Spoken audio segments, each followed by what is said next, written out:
Hey guys, I've had a lot of messages lately, calls, and clients when they've gotten a boat asking how I'm working the shaky vibe. Um, I a lot of people's putting it on and just reeling it like a bladed jig. It's not a bladed jig; it's a shaky head.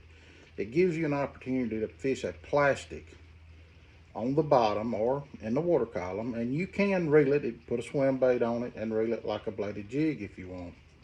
But the idea behind this was to be able to take and throw a plastic worm and work it just like you would on a shaky head, and then have the added attraction of a vibration that they felt when you lift the rod. You don't have to stroke the rod, just lift it 18 to 24 inches.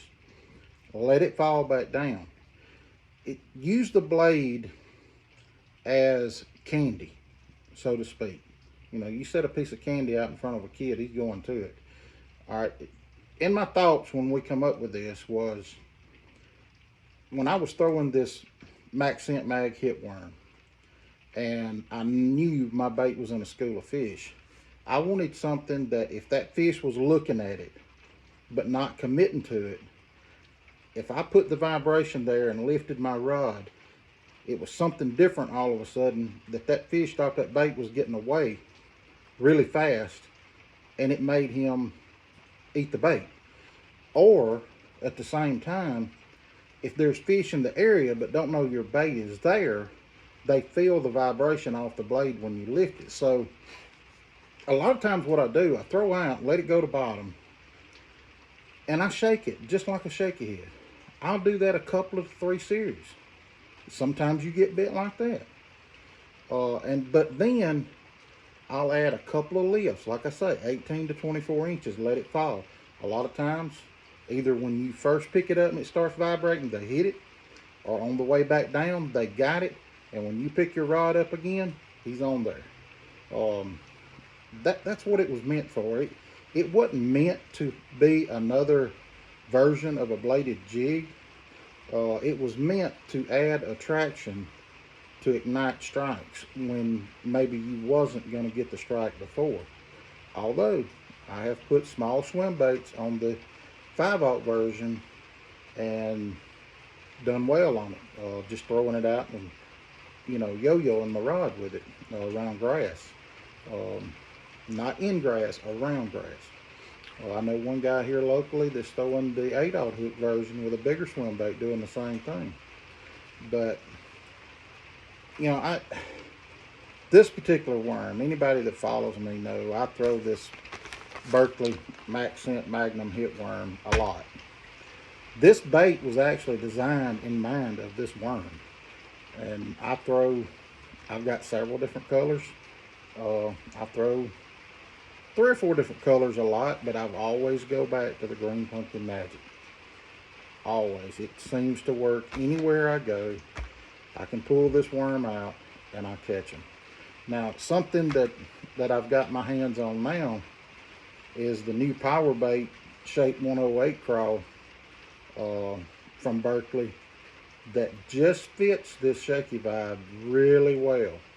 And it's going to be a killer. If you seen my post the other day, I had colored the blade orange for this particular bait.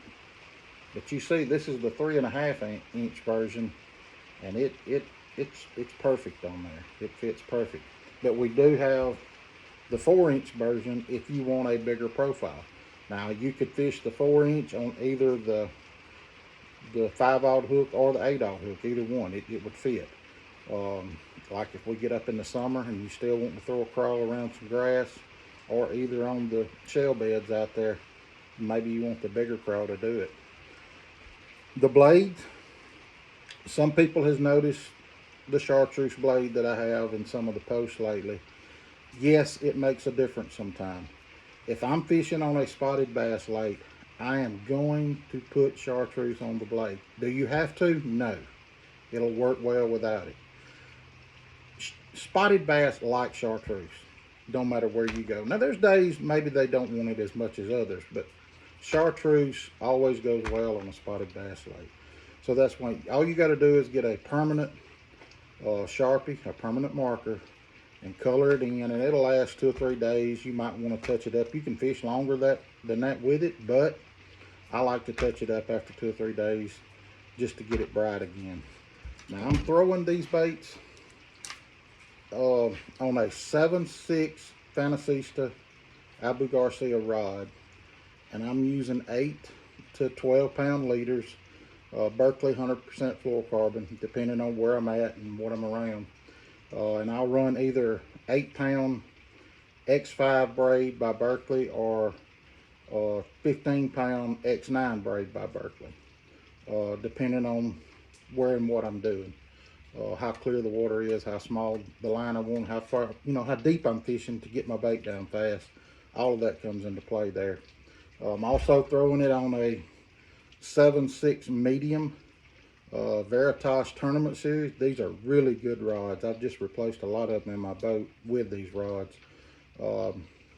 This is a light rod, real sensitive, and it has, the reason I went to the 7/6 medium over the 7 medium heavy, I can get a longer cast with the 7/6 rod with a little give, and I feel like in that deeper water with that longer rod, I'm making up the difference than what I would with a shorter medium heavy rod, and I don't lose as many fish with this.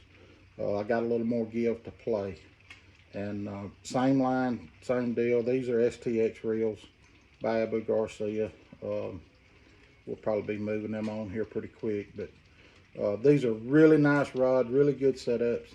With the longer rod, the braid, you get a good hook set on these things, but don't be scared to set the hook on them. We got a thin wire hook, but it's still heavy enough that you're not going to straighten it out.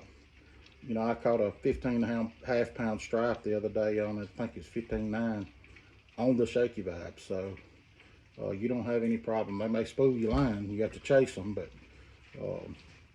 but they handle them really well. So just remember, there's different ways. Shake it, shake it, shake it. Then a couple of lifts to get the vibration. Or you can drag it really slow. You have to drag it really slow for the blades not to move, and then add your vibration with the lift of the rod. And sometimes I have just lift, fall, lift, fall, lift, fall all the way in. Play with those different scenarios, see what they want that day, and you'll catch more fish.